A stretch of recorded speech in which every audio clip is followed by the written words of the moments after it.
Now live on Liga, and this is the second game today. Chef's Classics facing the BanKo Perlas Spikers Premier Volleyball League Open Conference 2019. Maraming salamat muli mga kapamilya sa inyong pagtutok live on Liga and Liga HD, sports.abs-cbn.com, and on the iWant app. This is Martin Javier at your service for our second game today. At ang makakasama ko dito sa ating coverage, first my partner here in the panel, fresh from Iloilo, the one and the only Miss Noreen Go, and of course also joining us as our panel at large, nandyan din si Ann Basa. Now I'll get to you girls in just a little bit, pero ngayon let's keep the ball rolling here in the PVL 2019.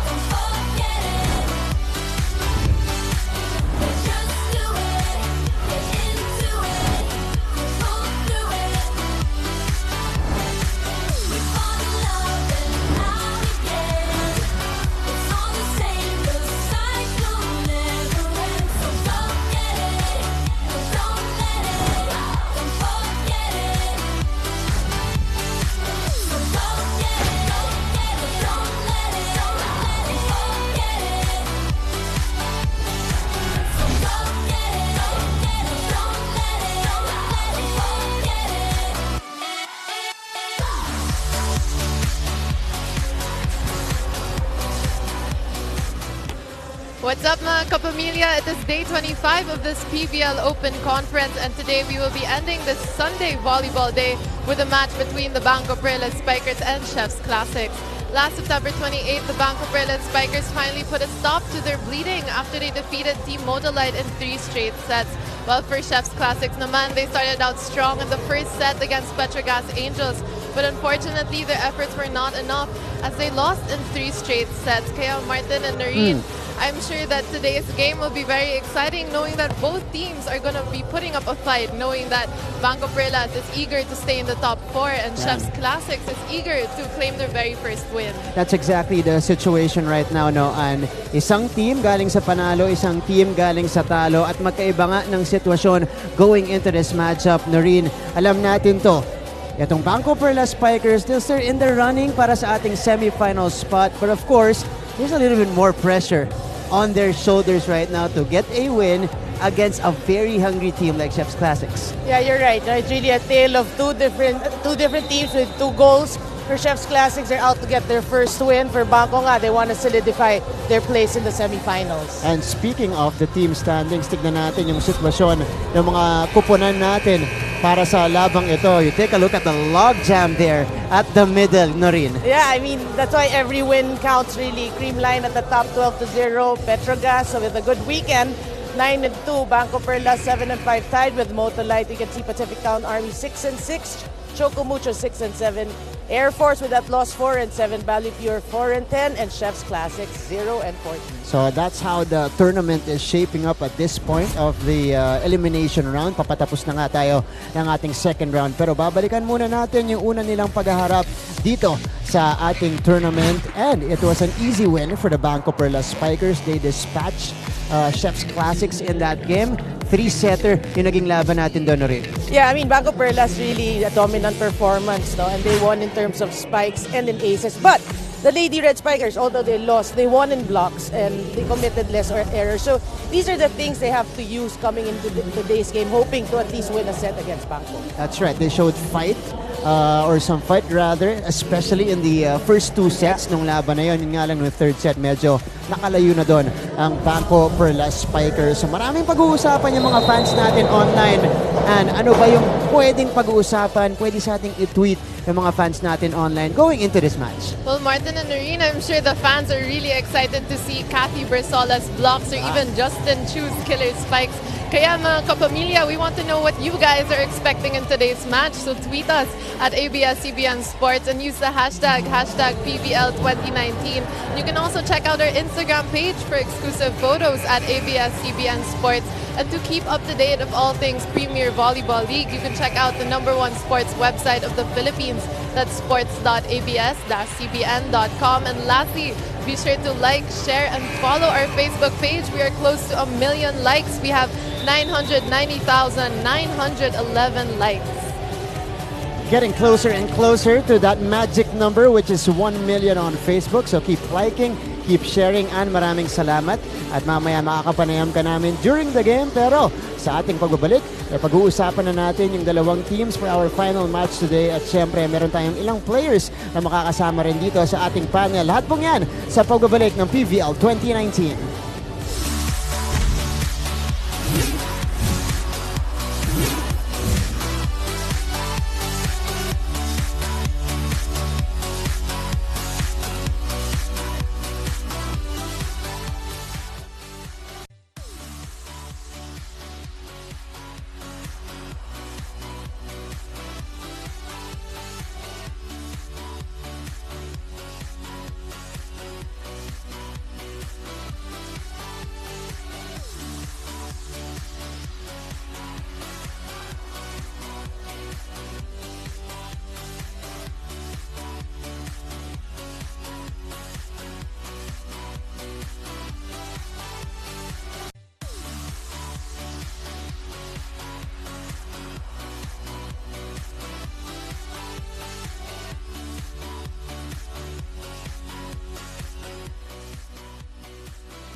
And we are back to our coverage. This is your Premier Volleyball League Open Conference 2019. Second and final match here in the Open Conference. Ang magtatapat, Chef's Classics Lady Red Spikers facing, of course, the BanKo Perlas Spikers. Different situations faced by these teams going into this matchup. Kasama niyo pa rin Martin Javier working alongside Noreen Go here. Noreen, pag-usapan muna natin ang naging huling resulta nitong Chef's Classics, losing their 14th straight game here in the tournament. But they showed some fight also there, especially in the first set against the Petrogas Angels. Yeah, I mean, it's a losing cause. No? They lost in 3 straight sets, but you don't always look at it that way. You know, in that match, the Angels dominated in most of the scoring skills, spikes, blocks, aces.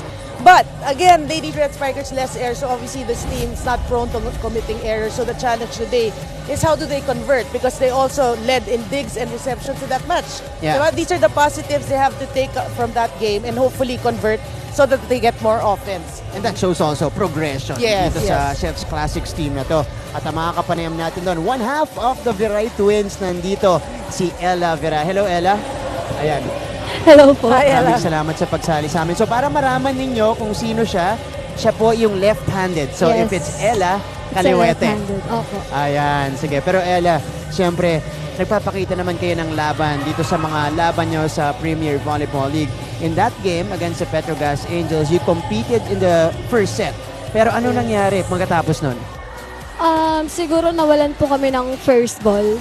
Kasi yun po yung parang puhunan namin para makapuntos I mean, para maka-atake sa kalaban. Pero parang yun yung nawala sa amin. Kaya siguro naging... So, di ba malapit na rin ang NCAA season, Opo, no? next For me, ano yung natuto mo dito na alam mong pwede mong dalhin sa coming NCAA? Ano po, siguro yung maturity talaga. Kasi most of them veterans talaga and talagang magagaling yung mga nandito. So, yun, yung maturity sa game, madadala ko yun. Kasi as a senior sa NCAA na rin, last playing years ko na rin. Correct. Maturity. Pero speaking of maturity naman, nakita naman namin kayo from your very first game up until this point. Nakita namin yung progression, improvement para dito sa team. Pero kayo, ikaw ba, nabubuo mo na ba yung puzzle? Paano ba kayo makaka-get over the hump and get your breakthrough win against BanKo Perlas today? Sabi namin, no expectations every game, Okay. just do our best. Okay, and yun lang naman yung palagi namin iniisip, no expectations. Ayan. Sige, maraming salamat, Ella. Thank you. Ayan, I love that nothing to lose mindset para dito sa mga bata ng Chef's Classics Lady Red Spikers. And we are hoping they could bring that to the table today against the BanKo Perlas Spikers. Pero yung isang nawawalang weapon para dito sa Chef's Classics, yung kanilang threat dyan sa service line. Because, again, as a team, one of the weapons you can have is loaded services, or are loaded services rather, that you can use, especially in disrupting the offense of the other team. Pero this season, first tournament para sa Chef's Classics, medyo nawawala yan para sa kanila. Yeah, I mean, that game against Petrogas, 0 aces, and they are last place in terms of aces. But I always say, Martin, there's nowhere to go but up. Really, if they can look to improve, they put in the hard work, they can improve the next conferences, and hopefully one day top that category. Ayan, at alam na alam nila at least ngayon kung saan sila pwedeng tumutok dun sa kanilang mga training sessions dito. Alright, kung nag-usapan na natin ang Chef's Classics, susunod naman, pag-uusapan natin ang kanilang mga kalaban. The BanKo Perlas Spikers are coming up next right here in our coverage of the PVL 2019.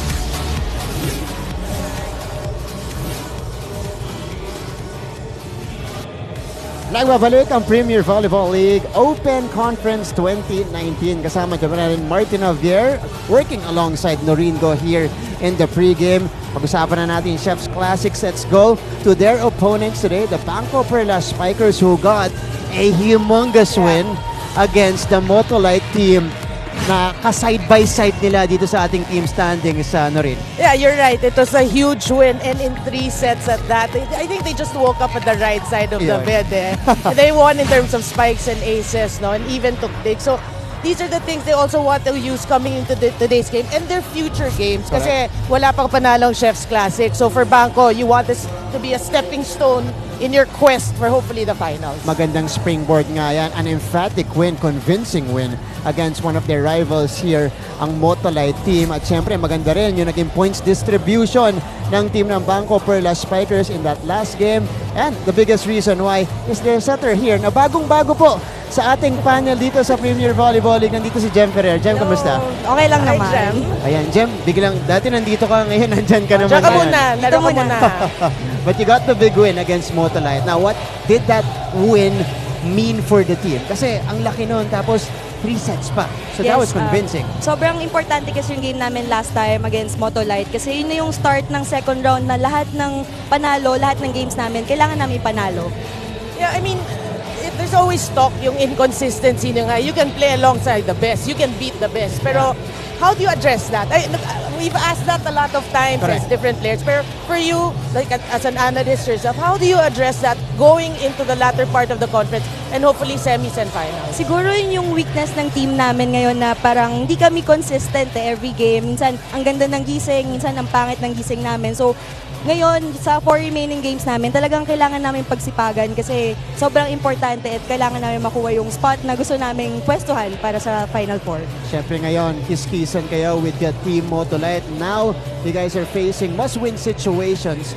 So again, how do you find that consistency in your play? At paano mo mag-gauge kung nasaan na kayo ngayon as a team? Siguro as of now, for today's game, kailangan namin mag-focus pa rin sa reception namin kasi yun yung number 1 weakness namin and more combination plays pa rin. And yun yung magiging baon namin para sa game namin on Wednesday. Ayan, kita mo naman inspired na inspired dito si Miss Jem Ferrer. Maraming salamat, Jem. Thank you. Ayan, thank you so much, Jem.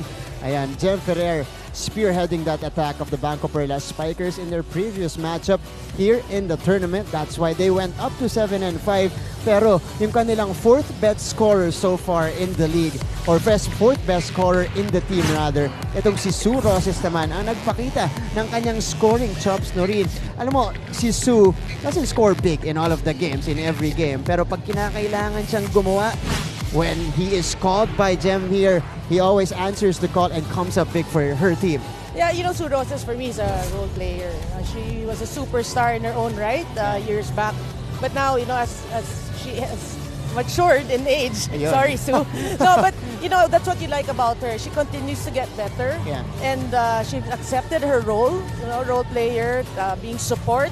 And she's performing well, and she's going to be a consistent factor also for BanKo Perlas in their bid to hopefully get to the finals. That's right. Oo, dahil nga number 4 scorer siya, but she is very capable of scoring high for the BanKo Perlas Spikers in any given day or game for them. So tignan natin yung magiging performance dito ni Kuya Su kung tawagin nga siya ng kanyang mga teammates. But mga kapamilya, you guys can also join the conversation online as Ann was mentioning earlier. You can tweet us at ABS-CBN Sports. Use our hashtag PVL2019. At syempre, like nyo rin po kami sa Instagram at ABS-CBN Sports and keep liking, keep sharing our content also on Facebook. That is Premier Volleyball League. Papalapit na tayo ng papalapit sa 1 million likes, and also joining us here to give us the side entertainment, the music, the beats, and the tracks. We got DJ Tronics. Eto, pasayaw-sayaw na lang dito sa ating DJ booth. So there you go, DJ Tronics will be providing us the side entertainment here, yung mga kantahan. Siya po, may ilang Christmas songs din siyang i-insert every now and then. Pero ito na mga kapamilya, coming up next, second and final game today here inside the Phil Oil Flying V Center. It is going to be the Chef's Classics Lady Red Spikers facing the BanKo Perlas Spikers right here in your PVL 2019.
Presenting our national officials for this match.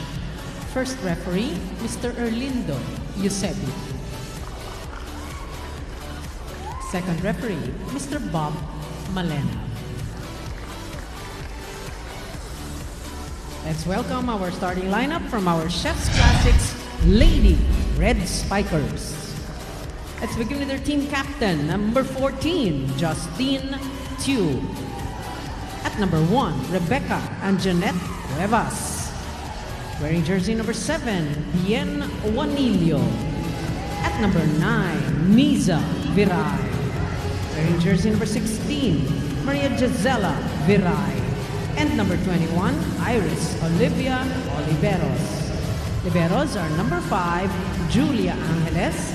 And number 18, Mia Lynn Manaba. Head coach, Mr. Nemesio Gavino Jr. Presenting our BanKo Perlas Spikers. Team captain is number 19, Nicole Ann Tiamzon. At number 3, Suzanne Roses. Wearing jersey number 6, Angeline Marie Herbacio. At number 8, Jorella Marie De Jesus. Wearing jersey number 11, Catherine Adriel Bersola. And number 12, Jamanea Ferrer. Liberos are number 7, Maria Giselle Jessica Tan. And number 10, Princess Nina Balang. Head coach, Mr. Apichat Kongsawa. This is the 57th match, second round of the preliminaries. Back to the coverage here, PBL 2019.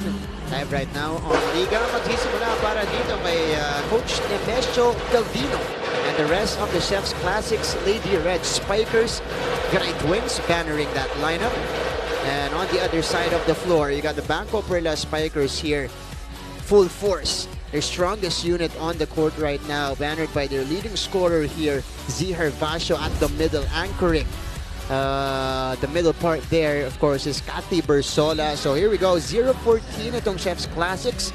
Ito ng BanKo Perlas, 7-5 number 3 right now in the tournament. So must-win situation para sa BanKo. But again, you need to be careful because if you're facing a team that's got nothing to lose like Chef's Classics, minsan mas dangerous kalaban niya mga yan. So set number 1 begins.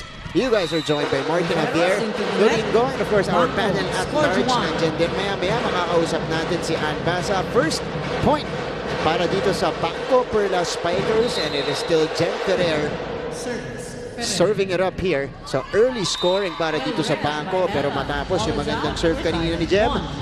And nag-service error siya dito. Last game para dito sa BanKo Perlas. Leading the way was Zihar Fascio, 20 points in just 3 sets. Herfascio, speaking of, good angled hit there to start her scoring here in this match. It is 2 serving 1 in favor of the BanKo Perlas Spikers. Sue Roses naman ngayon ang susubok sa ating service line. 13 points, as we mentioned earlier. Pumangalawa kay Z. Dun sa kanilang huling laban, scoring on the aces, dropping it in that sequence para dito kay Sue Roses. Well, of course, we know the veteran Sue Roses, no? Always reliable yan. Ready to play and score. That's a luxury you have if you... Alam mo kung sino yung mga pumupuntos para dito sa BanKo. Persola, Tiamzon, Herfascio that time from the middle on a mini combination para dito sa BanKo Perlas. But if you get double-digit production from Sue Roses, that's a huge bonus for them. You know, I'll tell you a short story about Sue Roses. Back when it was SVL pa, so San Sebastian was a powerhouse team. Yeah. They were getting a Thai import. And then they couldn't win for some reason. And then Sue Roses became their import. That's where they got their first championship. Wow. Serious. Yun yung kalibre niya. Yeah. Thai import level. Yeah. So there you go. That's the caliber you're getting from Sue Roses here, who continues to serve, by the way, para dito sa BanKo Perlas Spikers. This is now 4 unanswered points fired up by the Lady Spikers, or the Perlas Spikers rather. Persola from the middle. Ginawa ng paraan. Play continues. Viray, that is Ella, sending it across. De Jesus rising. Good take. Pero naangat ni Chu. Cuevas sending it to Iza from the back row. No good. Z gets sent back. Better defense at the net by the Chef's Classics. Pero sa gitna naman, yung nakitang butas doon ni Ella De Jesus. Yeah, you know, we were talking about the consistency, and we'll talk about it after we listen into this timeout. Early timeout called by Coach Nemesio Gavino. Kailangan natin yung depensa ng kalaban. Tapos ayusin natin yung first ball natin. Okay? Tapos yung palo ng kalaban, maninipis. Ha? Expect nyo na yun. Ha? Huwag kayong pagkantay na tatapasin nyo yung bola. Kailangan nyo gumalaw, pasahin nyo. Okay? Sige. Isang stop lang, ha? Para magtuloy-tuloy. Tara, tara, tara.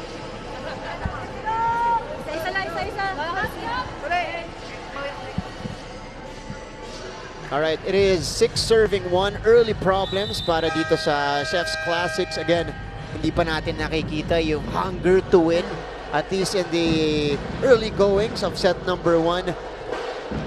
So let's see if that will change. When you said after that timeout. Yeah, you said nga, Martin, early problem, you know why? Because mukhang BanKo, we're talking about inconsistencies, di ba? Mukhang maganda gising ng BanKo today, ano? At pag maganda gising talaga ng BanKo, they are unstoppable. You mentioned earlier in the pregame, they can beat the best of the best. Just like what they did against Motolite in their last game. It was a 3-setter in what we thought could be a long match. Pinaigsit ng BanKo Perlas. A lot of people said pa nga, in favor of Motolite. Yun, di kasi ba? mas angat sa standings yung Motolite, at least at that point. Right. That's a nice serve. So Chef's Classics breaking the run, pero mabilis na binawi dito ni Zihar Fascio. Able to score there off the block. 7 serving 2 now for BanKo. Yeah, and you can see the passing also working better for BanKo. That's why also see Jem Ferrer able to distribute the ball. Great ball distribution so far. You mentioned by Jem Ferrer here in the early goings. That's Isa Viray getting sent back. So now it's the blocking of BanKo getting them the point. Everything working for the Perlas Spikers here going into the first technical timeout.